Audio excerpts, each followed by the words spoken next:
Hi, and welcome to WorldTowning 101. Today we're talking about travel and change. They are scary, related. Not so scary. Not so scary. Check it out.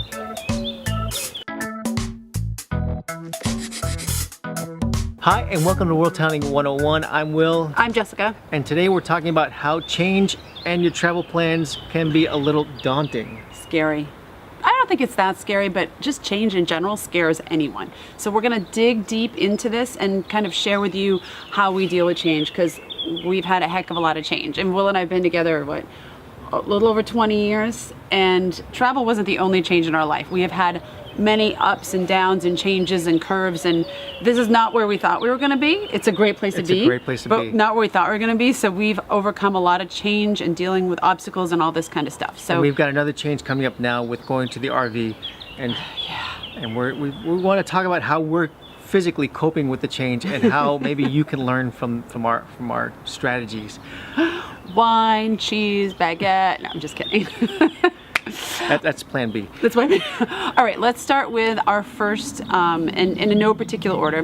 When you're embarking on a big change, we like to say unite.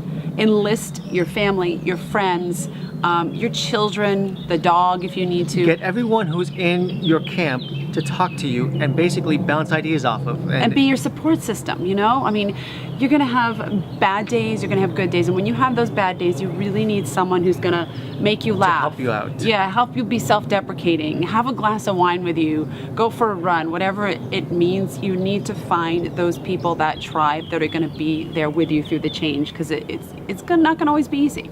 So. Right. The next item is, once you figure it out, write it down, because nothing is stronger than making that plan to get you where you need to go.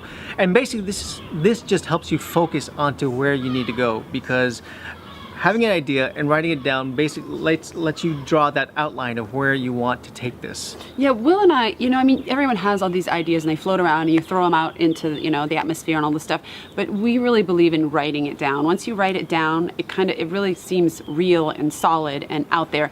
And then another thing which Will likes to do, I don't like to do it as much, it makes me a little nervous, but kind of shout it from the rooftops. Put that change, that commitment out to social media, and just be brave and bold and send it out into the universe. Right, there's nothing more powerful than just holding yourself accountable to something, because then when you shout it out, you're beyond your circle of trust friends. You're at those people who basically almost want to see you fail and say, why on earth did they not do it?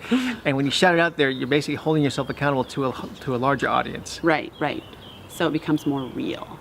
All right, next item. Number 3. Is one change at a time. Don't bite off more than you can chew.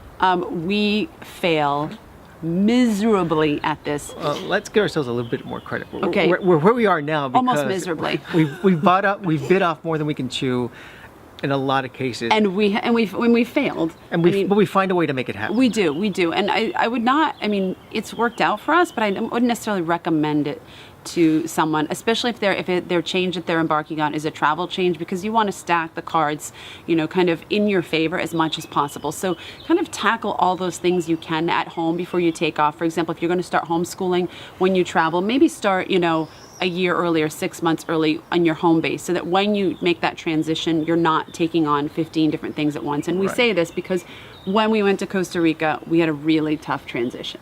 Right. If you want to travel a long time, then for long term, then you want to maybe go ahead and maybe take a 7-week trip and figure out whether that is something you can manage. Yeah, that's a great idea. You know, if you commit for something too long and you throw all your eggs in one basket, then you just got to be careful that it might come back to bite you. Right, but then sometimes you just have to jump, right? And just make it happen. Just jump with a couple things in your basket, not a dozen.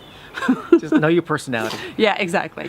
Okay, number 4. Know your why. And this is my favorite. This is our favorite, and this actually permeates the entire list, is knowing your why. Because, it does. Because ideally, if you know your reason for doing things, then things can go wrong all over the place, but your why overcomes everything. And it brings you back to centering, like, you know, knowing what your why is, knowing why you're doing this. And for us, it's always been the children.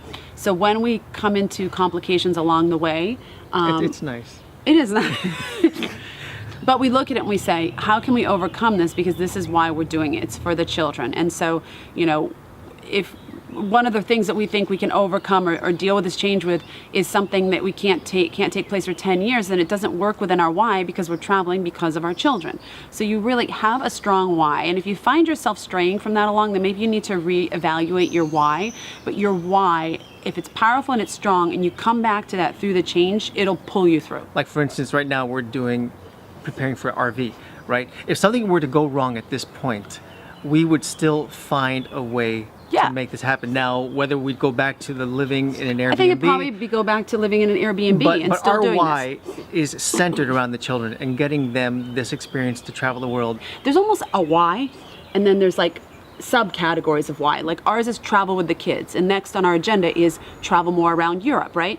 So you have to kind of find out those sub whys as well, but the overpowering why is the thing that'll pull you through everything, which brings us to number 5.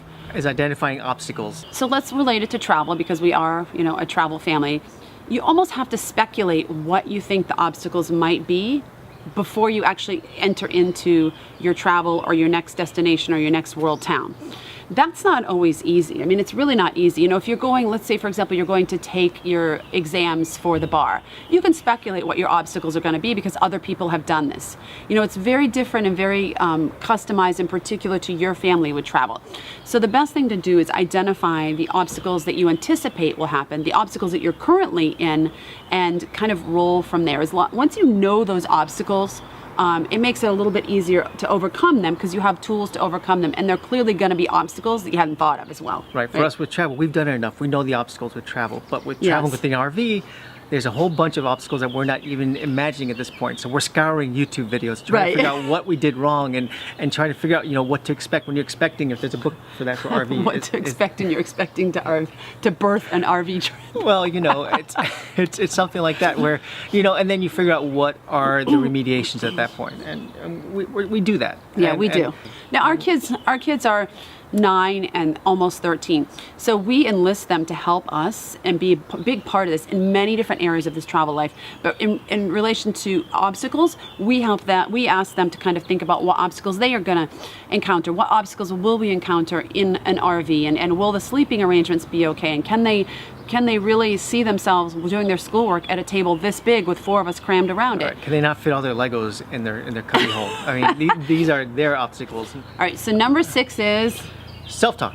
So identify when you're actually having those negative moments, when you're thinking, okay, I'm in the planning mode and I realize that maybe things aren't going exactly as I expected them to, and these negative thoughts that you thought might happen, you identify these obstacles are actually coming into play. Right, but why did we do this? Everyone said not to. We're ruining our kids' life.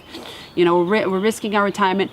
All that stuff, guys, you got to just get rid of it. It's not helping. If you're having some self-talk that's saying, you're awesome, you're amazing, you can do this. You look hot today in that WorldTowning hat. Isn't this cool? Cool. Who wants one? Did you like that little kind of shameless plug? You don't need the negative self-talk.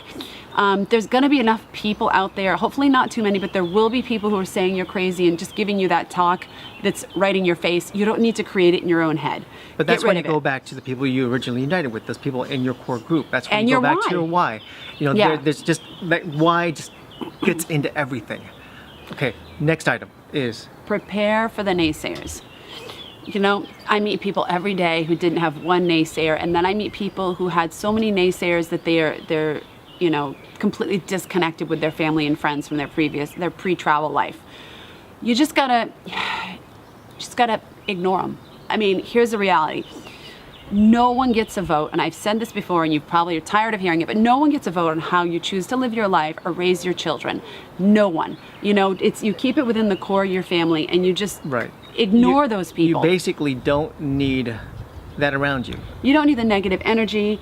Haters gonna be haters. Just remove haters from your life. As long as you're not doing something illegal, right, and you're doing something that's positive, little asterisk here. Then you should definitely have you should definitely have those people in your camp, right? Because you're making a change, hopefully for the better, and you want people to support you for that. And number 8 is make sure you're rested, make sure you're hydrated, and make sure that you are getting a proper diet. Yes. It's simple. You should always do this, right? But when you're embarking on change or in the middle of change, you really need these things in your core. Sleep deprivation isn't going to help you any. It's a form of torture in some countries, right? So it's not going to help you think straight. It's not going to help you refer back to your why. It's not going to help you overcome self-talk and ignore the naysayers. You need the sleep. You need to stay hydrated. You need to move your body so that you can think, you know, logically and think and work through your change. Yeah, change is not easy, and you need everyone helping you, including yourself helping you, and getting, you know, sleep and everything else. Which leads us to number 9, reward. Rewards. Reward yourself. I mean, sometimes I think we reward ourselves a little too much. We're like, you know, we just made this big decision. It took us a while to work through it. Let's go have some sushi, or let's go to the beach. Sushi? Not here. Sorry, guys, I don't like the sushi in France. But set up little nuggets of just reward system every now and then. I mean, it may just be a bucket of Ben and Jerry's that you splurge on the way home from the baguette store. Because it happens to be next door to the baguette store. I'm just saying, I mean, not that we ever do that. I'm just saying if that's your thing. If Ben and Jerry's chocolate chip cookie dough ice cream is your thing. Or iced latte or something. that all works well too. At the end of the day, reward yourself. I mean, give yourself a big pat on the back. Give your partner a pat on the back, your kids. Change is not easy, and a lot of people avoid it and don't go through it because of the fear and all the obstacles and everything. So it's a big deal to make a change. And if you're making multiple changes, awesome. I mean, we're proud of you. It can be something small. It can be something big, like, wow, we've really, we've been building a business for 10 months. Let's go to Monaco for the weekend and chill by the pool with a flamingo. Like we just did last weekend. In this video. Right over there. Up here? Somewhere. Up there. There. All right, guys, and which leads us to number 10. Last one is acknowledging that sometimes things don't go right. And at the end of the day, not every plan goes as planned. And so you have to realize what was the reason why it went wrong. Yeah, sometimes you'll fail. Yeah. I mean, it happens. We've done it. I think we're really good at it now. We've been through a lot of changes, and we have not succeeded at all of them. And this is one of the things that we realize, that we're not going to succeed at all of them. That's okay, because the why is that strong, and we realize at that point that we have to just reconfigure. And as long as you learned from it, learn from your mistakes and what went wrong, and then do it again and try again. I mean, if we had given up after 2 months in Costa Rica, which was really bad, guys. We wanted to give up. Put it this way, we could have easily given up and said, well, we failed at this, let's run back. And I am so glad we didn't, because after about 6 to 8 months, it got magical. And at this point, I don't think either one of us could imagine going back to our other life. Like, we really, truly love it. That's it. Those are our 10 ways that we deal with change. And I think you can translate that into change, also dealing with adversity. And it's not just for travel. It can be with anything that you want anything in your life.